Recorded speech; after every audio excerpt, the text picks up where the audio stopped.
Hello everybody and good morning. Welcome to the Top Producer Show. So our mission is to educate, equip, and train servant leaders. Our vision is to create financially independent achievers, and our purpose is to help people grow. So we're going over the book by Grant Cardone. If you're not first, you are last. And we are on chapter 3 today. So before we go into that, we're going to invite some people onto here.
Bounce me out of there for a second. Hold on.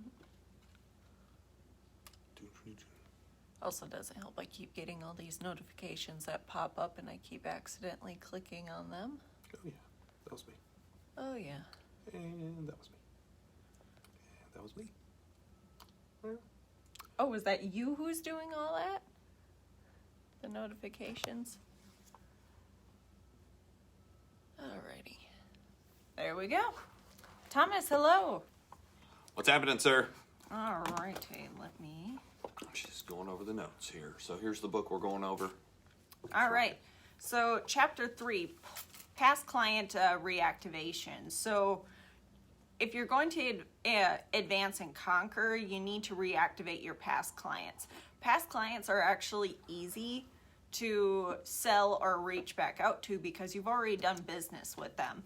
So anytime you have sold or provided service in the past, you need to get on the phone and call these people again.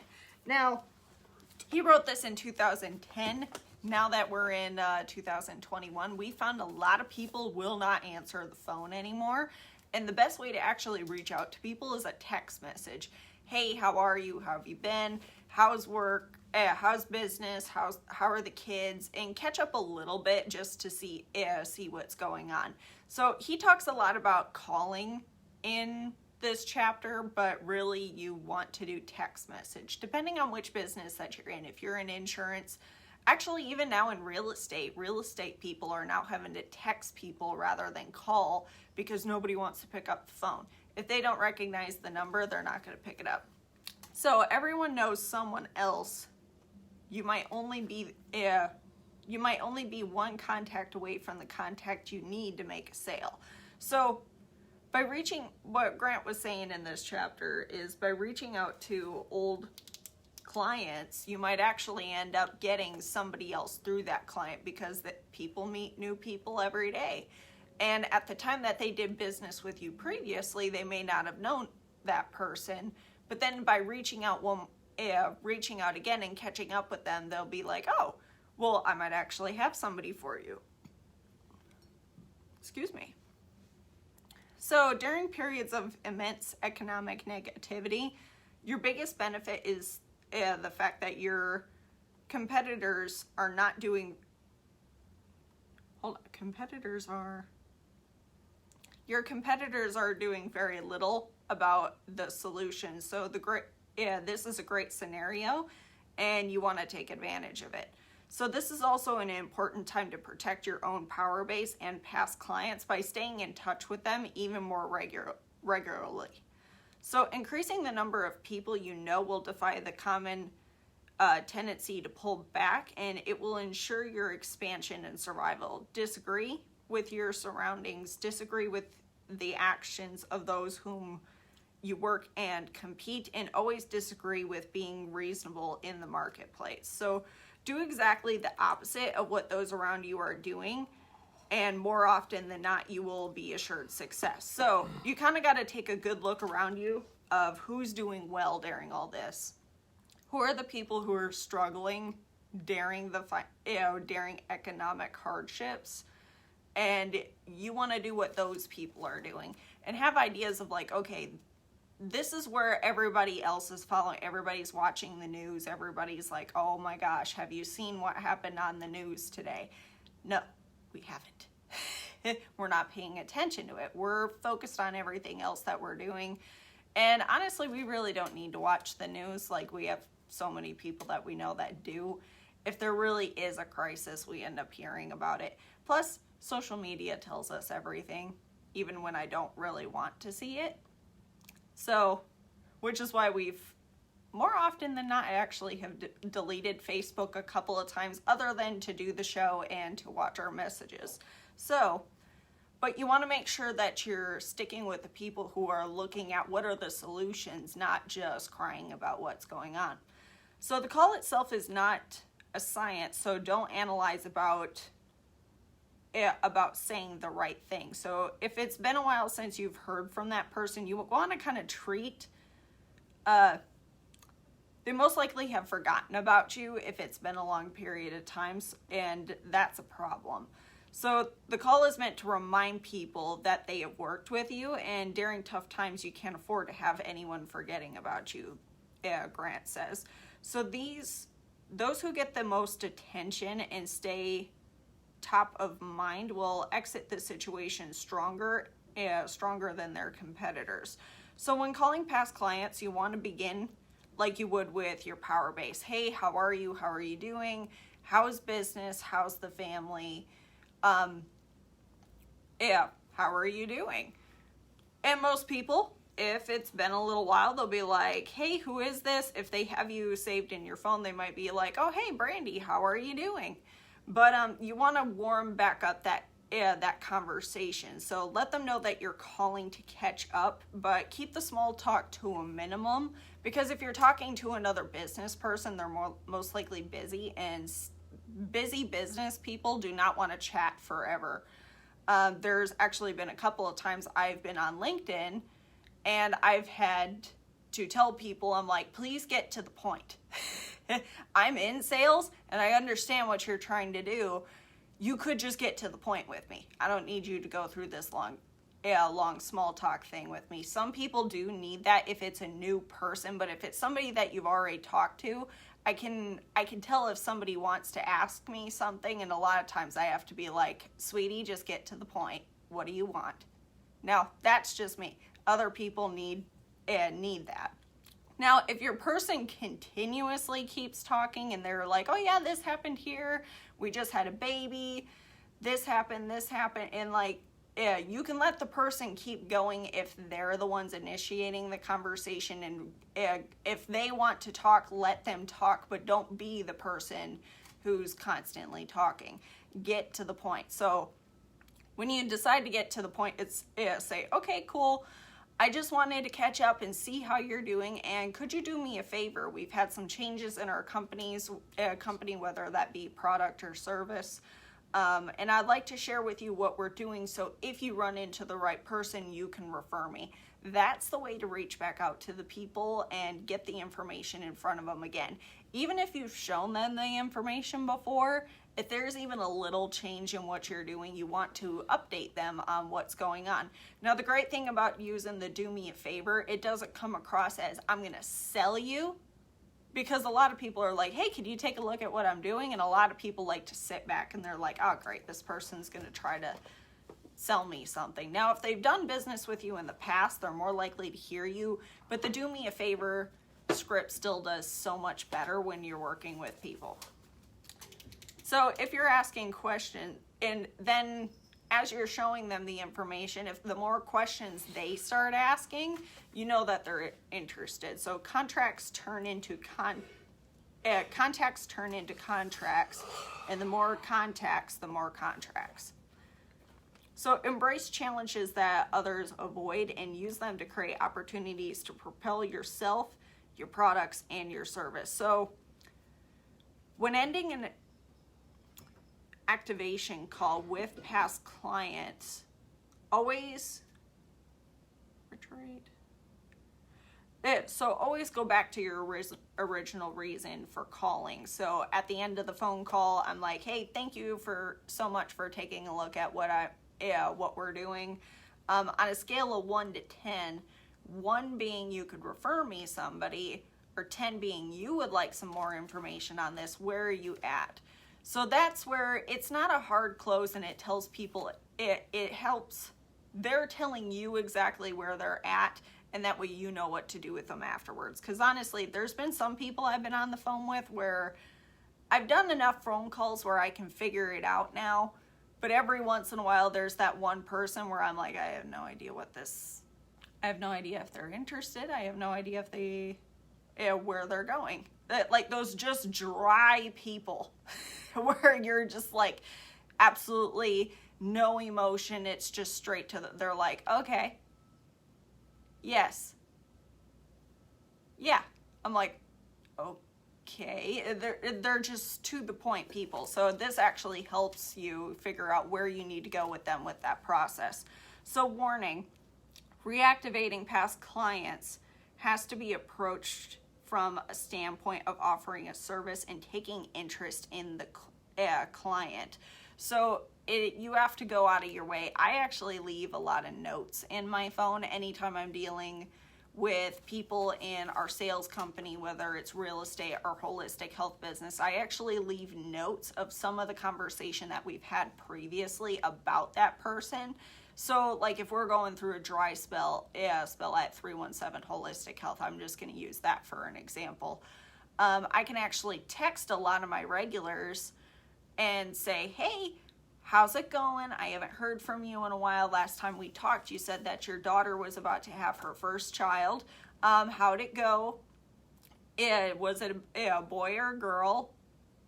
I was just thinking about you. And it is amazing to see the people that come back and they're like, oh my God, I can't believe you remember that. That was like 4 months ago. And I'm like, yeah. And I'm like, we talked about this and I was just thinking of you. By going out and reaching out to those people, you're going to get a much better reaction, and then you're going to be able to show them what you're doing.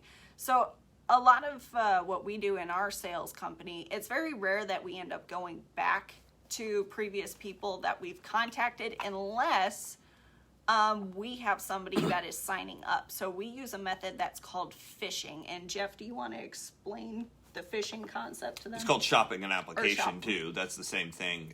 So shopping an application is when you actually have talked to a large group of people, like I'm actually physically doing this right now while I'm listening to the show. Sorry. Because we've had 2 people sign up in the last 24 hours. We actually woke up today to somebody new on the team who had just signed up. So we're actually taking those applications. And then what you do is, let's say over a period of time you've contacted 30 people. You go all the way back to the very beginning person and say, look, I just signed up these 2 people. If you get started now, I talk to you first, I will let you get in and put these 2 people on your team. Then I go to the second person and say, look, I talked to all these other people. These 2 people have joined. I will put this person or these 2 people that I have on your team if you get started right now. And then I go to the next one and the next one, the next one, the next one. My best day is 9 people, personals, 9 personal recruits in one day. That's not, the best in network marketing. But anybody in network marketing or direct sales can tell you that if you're able to recruit 9 people in one day, how did you do it? First of all, was it legit? Was it legal? Was it the way you're supposed to do it? And then it comes down to this. Is it a good idea to do that and teach that? Is it duplicatable? Is it something you can replicate? And what I found is, hell yes, it is something not only you want to do, but it just helps people move faster. Direct sales, network marketing, and business 101 says success loves speed. Success loves speed. So rather than getting one person at a time and like, yay me, I will put them in and then I will, mother hen them and sit on them and talk to them. I'm like, hey, you now have 8 people on your team.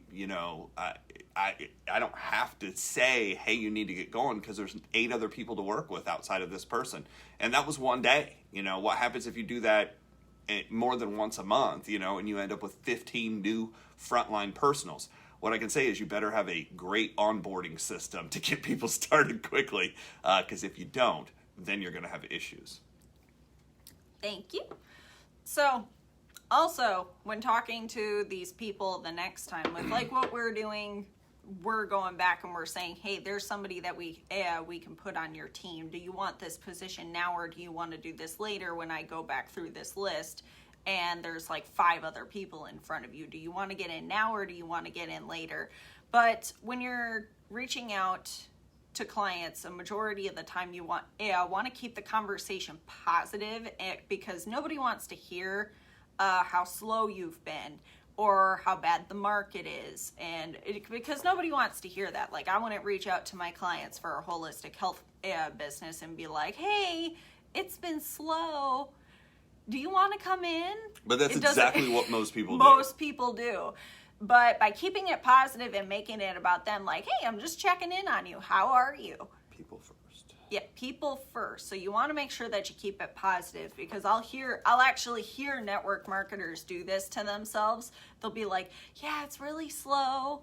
I've been in for 3 years and I really don't have anybody, but this is a great business. You should sign up with me. I'm like, you literally just kicked yourself in the face with that one. And they don't even know that they did it, but you got to you got to be positive, you got to be assertive, and be in control and be of service to people. Because when you do those things, you're going to have a much better time. I heard a funny thing. So he's like, I'm amazing. I found at least like 300 ways not to sign people up so far. Oh, God. I have no idea what I'm doing, but I'm going to figure it out. That was just funny. I did hear like somebody really say that. Oh my God, that is... I've done everything and nothing works, but I found that if I keep going, I'm going to figure it out. I was like, yeah, you will. Oh my goodness. Now, and we only make fun of it because we've also done it before. So we're not picking on anybody on here. It's because we've both done it at one point or another when we're really new. So now I actually and every once in a while I still do something stupid where I look back and I'm like, why the fuck did I just say that? I'm daily doing that. You're daily doing that? Okay. We're still learning, so. And sometimes it takes people from the outside to point out, like, hey, do you realize that you do this? And sometimes I'm like, no, I did not realize I'm doing that. Well, we need to fix that then. Thank you for showing me. Now, you don't need to go pointing out every flaw to people. We use the rule of thumb of like, hey, sometimes when it's people on the team, I gotta let them fall on their face a few times and like let them struggle a little bit before they're ready to hear it. And it's like, hey, can I tell you something that's probably gonna make you angry, but is also gonna help you in the situation that you're struggling with? Get their permission first before you just start pointing out things, because otherwise you're just gonna piss people off and then nobody's gonna want to work with you. So that's a hard lesson I had to learn, because when I see an issue, I'm like, oh, we need to go fix that. And in my brain, I'm like, oh, we just fixed that. It's all good. But other people look at it as lecturing. And that was something that was very hard for me. So the do I have your permission thing helped me a lot. So exercise. So why should you avoid overanalyzing before phone calls? The simple answer is, if you overanalyze, try to organize, and spend all this time doing whatever you're doing before your phone calls, you'll never get your phone calls done. Getting ready to get ready is what we used to call it. Yes. So the best thing that you can do is just jump into it. Like, even if that first phone call is rough and somebody hangs up on you and it doesn't go very well, it's better to get on the phone, because you're not going to get any better until you start practicing. So we use a text message system first, and a lot of you have been watching Jeff's numbers online of this is how many people we got a hold of today. We're using texting first because most people don't want to get on the phone until they know what it is. So we actually typed out in our entire presentation and send it to people. Our first message is, hey, are you looking for work? And if yes, be like, okay, cool, I'm going to send you this information. We text them the entire thing, and then at the end we're like, hey, excuse me. And then at the end it's like, text back, send me the video if you're interested. So, hold on.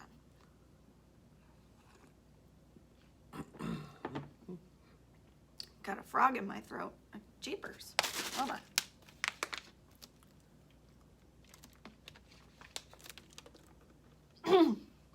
Okay, that's better. So, at the end of the presentation, it says, send me the video. The video is, we send over, then gives them more information about the company, how the pay works. And then we get on the phone. That's when we answer all the rest of the questions, because a lot of people do not read the entire presentation. Just like if they're on the phone, they don't always listen to the entire presentation. I've had people doing the dishes. I've had people playing with their dog. I've had kids screaming in the background. And so a lot of times people do not pay attention to the entire information. But what people will do is they'll read through the presentation, get what they need, and then move on to the next step. And then when we get on the phone, we're confirming all the information and being like, what did you like best about the company? And then we answer any questions. And a lot of times we'll run through the presentation again. And the reason we do that is to clarify, this is what we're doing. This is the company, this is what we do, this is what we're doing, and this is how the training works. And then by that time, at the end of that presentation, it's like, okay, do you need any other information, or are you ready to get started? And then we move them on. We're either getting them more information to clarify anything that they're fuzzy on. Sometimes we need to hook them up with another person on the team just for clarification, and they want to make sure it's real and another person's opinion, so it's not just that person. And then other times people are like, yeah, I'm ready to get started. And it's like, okay, great. Can you take advantage of this right now, or do you want to do this on payday? You don't ever want to put the person on the spot if they don't have the money right now. You want to give the options, because they can tell you which one works best for them. If they have to tell you that they don't have money in their account right at that moment, you've lost the sale. So giving the option of, can you afford to do this right now, or would it be better on payday, gives people the option, and then they're choosing like, yeah, it would be better on payday, and they're not having to tell you, I don't have the money right now. It just works so much better. So with that, that is what we got on this chapter. If you guys haven't yet, you want to go to the Top Producer Show Facebook page and you want to go join that page. Also go follow us on YouTube. Each one of these videos is going to be uploaded to there. That way you could go back and rewatch it if you would like. So, I think that is it. Do you have anything else you would like to add? No, I mean, that's what we're doing. All right, cool. So, with that, we will see you guys tomorrow.